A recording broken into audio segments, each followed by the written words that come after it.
और देखिए किसी का दड़े राम जी राजभवन के त्याग तू हमरा साथ मन में अइला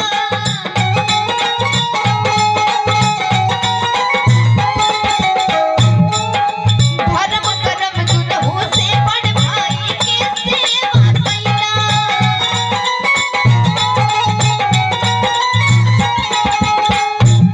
राजभवन के त्याग तू हमरा साथ मन में अइला धर्म करम दुनहु से बड़ भाई के सेवा कइला फिर बोला तोहरा बिन हमरा कैसे जियल जाई फिर बोला तोहरा बिन हमरा कैसे जियल जाई बोला ओ अखिया बोला बाबू बोलब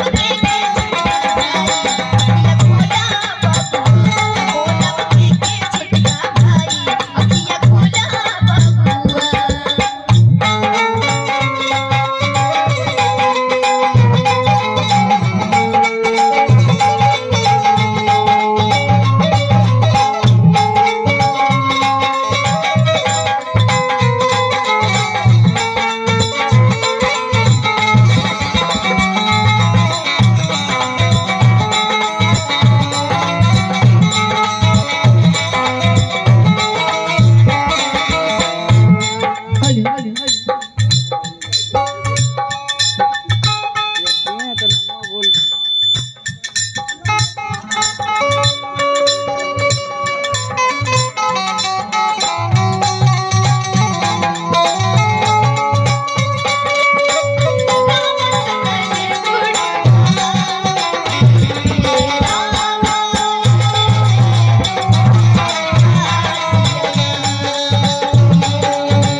और देखिए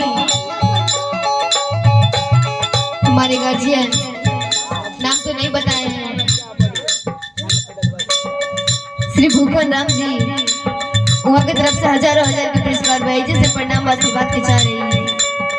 और देखिए लास्ट भाव में गायक बजे से सूर्य